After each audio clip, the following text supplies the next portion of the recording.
بسم اللہ الرحمن الرحیم۔ ہماری وادی کشمیر، اللہ نے اس وادی کو ہر خوبی سے نوازا ہے۔ ہم جہاں مذہب اسلام کی بات کریں اور مذہب اسلام کی حقانیت کو ثابت کرنے کے لیے اللہ نے جہاں اور وادیوں کا انتخاب فرمایا ہے، تو اس میں اگر کسی اور وادی کا بھی نام لیا جا سکتا، وہ وادی گل گلزار وادی کشمیر ہیں۔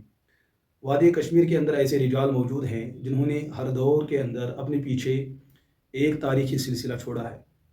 ہماری وادی کے اندر علاقے بانہال کے اندر ایک نوجوان عالم دین مولانا مفتی طارق حسین قاسمی دامت برکاتہ العالیہ نوجوان عالم دین ہیں۔ انہوں نے ایک کتاب جو ہے ترتیب دے رکھی ہے، اس کتاب کا نام ہے منظومۃ الخلاف بین الائمۃ الاصلاف۔ یہ کتاب آپ دیکھ رہے ہیں، یہ کتاب 188 صفحات پر مشتمل ہے۔ اس کتاب کی خوبی کیا ہے؟ ہمارے مدارس اسلامیہ میں ایک حدیث کی کتاب پڑھائی جاتی ہے، سنن ترمذی۔ اولاً اس چیز کے بارے میں جان لیجئے، یہ جو جامع ترمذی کی کتاب ہے، اس ترمذی کی جو بنیادی خوبی یہ ہے کہ ان کے دور سے پہلے جو بھی مجتہدین اور فقہا گزر چکے ہیں، ان فقہا کے جو فروعی مسائل میں جن کا جو نظریہ تھا، انہوں نے کوشش کر رکھی ہے ان کے نظریات کو اور ان کے افکار کو اس ترمذی کے اندر جمع کیا جائے، اور جمع کرنے کے بعد ان فقہا کے نظریات پر جو قرآن اور سنت سے دلائل ہے، ان دلائل کو جمع کیا جائے۔ اس معاملے میں حضرت امام ترمذی رحمہ اللہ کس درجے میں کامیاب ہو گئے، وہ علماء نے کتابوں کے اندر اس کو صراحت کے ساتھ لکھا ہے۔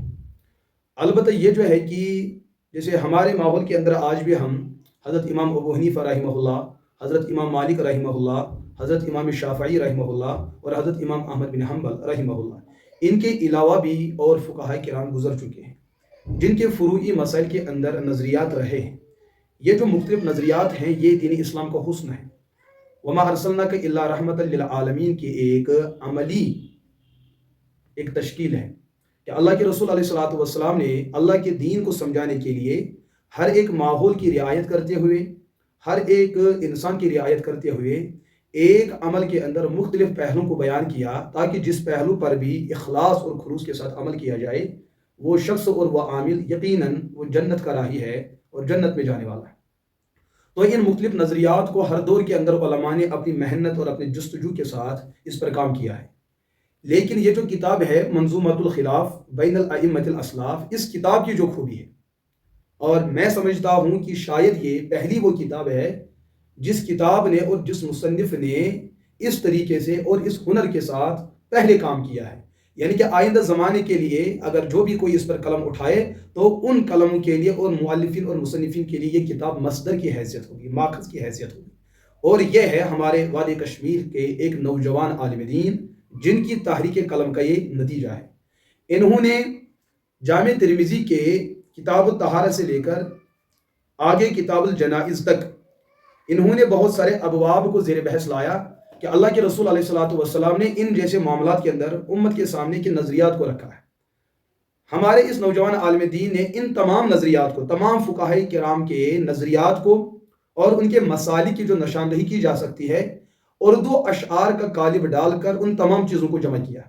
یعنی کہ اگر ہم آج کی زبان میں کہیں، جو کوئی دین اسلام کا قانون دان بننا چاہتا ہے کہ بیک وقت فقہ حنفیہ پر اس کی نظر رہے، بیک وقت اس کی نظر فقہ مالیہ کے جمیع ذخیرے پہ نظر رہے، بیک وقت امام شافعی، امام احمد بن حنبل، امام سفیان ثوری، ابراہیم نخعی رحمہ اللہ علیہم اجمعین، ان کے فروعی اور فقہی مسائل پر ایک وقت کے اندر ایک عالم کی نظر رہنا، یہ ایک بہت بڑا معاملہ ہے، جس کے لیے ایک انسان کو لاکھوں نہیں کروڑوں کتابوں کی ورق گردانی کے ماحول سے گزرنا پڑے گا، تب جا کے وہ اس عطر کو کشف کر سکتا ہے۔ لیکن اس کتاب کی خوبی یہ ہے کہ انہوں نے اشعار کے اندر ان کے مسالک کو، ان کے نظریات کو جمع کیا ہے۔ اگر ان اردو اشعار کو حفظ کیا جائے اور ذہن کے اندر مستحضر کیا جائے، ایک وقت کے اندر ایک انسان لاکھوں کروڑوں صفحات کے مطالعے سے مستغنی ہو سکتا ہے۔